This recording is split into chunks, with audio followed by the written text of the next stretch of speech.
কেন এখানে বসেছেন, কেন আমাদের সম্মানিত অতিথিবৃন্দ আসলে এত পজিটিভলি এত স্বপ্নের কথা তারা বলছেন, কি আসলে এখানে পাওয়া যাচ্ছে, এই কি এর উত্তরটা আমরা জানতে চাই।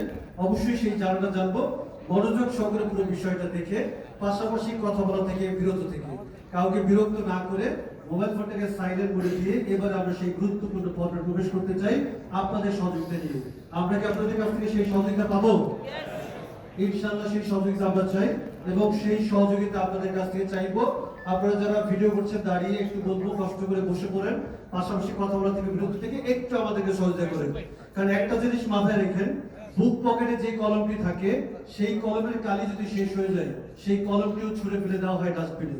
ঠিক তেমনি আপনার পকেটে যদি টাকা না থাকে, পরিবারের বাবা মা আত্মীয় স্বজন কারোই হয়তো বা আপনার ভালো লাগবে না, কারণ আপনি হয়তো টাকা দিতে পারছেন না।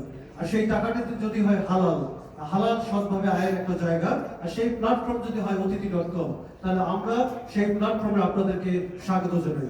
আমি এই মুহূর্তে আমাদের অতিথি.com এর যে বিজনেস প্ল্যানটি আছে সেটি প্রমোট করার জন্য মঞ্চে আসার জন্য অনুরোধ জানাচ্ছি অতিথি লিমিটেডের সম্মানিত সহকারী পরিচালক R&D lion Mohammad Mahfuzul Haque Kallis স্যারকে।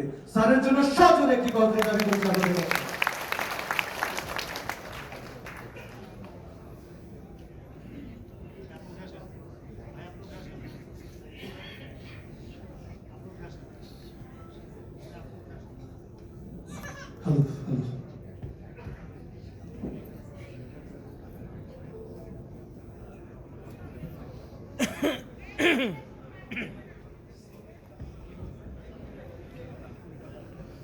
আসসালামু আলাইকুম। ভালো আছি সবাই? আলহামদুলিল্লাহ, আমরাও ভালো আছি।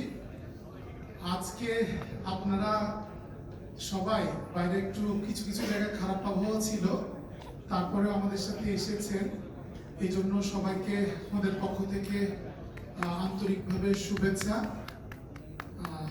আসলে আমরা কিছু সময় আমাদের বিজনেস কনসেপ্টটা নিয়ে একটু আলোচনা করি, যেহেতু আপনারা এক একজন এক এক পেশার মানুষ এখানে এসেছেন অতিথির কনসেপ্টটা এবং আমাদের বিষয়ে কিছু জানার জন্য। তো আমরা এখন যে বিষয়টা নিয়ে কথা বলবো সেটা হলো অতিথি আসলে কিভাবে কাজ করছে এবং আমরা কিভাবে এটার সাথে একটু কানেক্ট হতে পারি। তো আপনারা একটু লক্ষ্য করলে দেখবেন আমাদের প্রতিষ্ঠানটার নাম হচ্ছে অতিথি লিমিটেড এবং আমরা অ্যাপস ভিত্তিক যে সার্ভিসটা প্রমোট করি এইটা হচ্ছে অতিথি.com। এটা মূলত অ্যাপস ভিত্তিক একটা বুকিং কোম্পানি, যে কোম্পানিটা আপনাদেরকে বিভিন্নভাবে বুকিং এ সহযোগিতা করছে এবং করবে।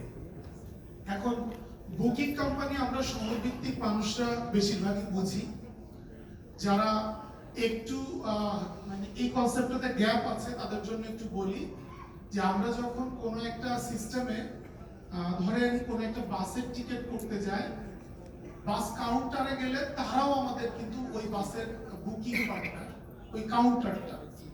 আবার যদি ডিজিটালি আসেন তাহলে কোনো একটা অ্যাপস, তারা কিন্তু ওই টিকিটের জন্য বুকিং পার্টনার। একইভাবে আমরা যখন গাড়ি ভাড়া করার জন্য উবার কিংবা পাঠাওয়ার অ্যাপসে ঢুকি, আমরা যখন রেলওয়ে টিকিট করার জন্য অ্যাপসে ঢুকি, অথবা কোনো একটা হোটেল রিসোর্ট বুকিং করার জন্য কোনো অ্যাপসে ঢুকি, এরা প্রত্যেকেই যার যার অবস্থান থেকে বিভিন্ন বহুজাতিক কোম্পানির মাধ্যমে এই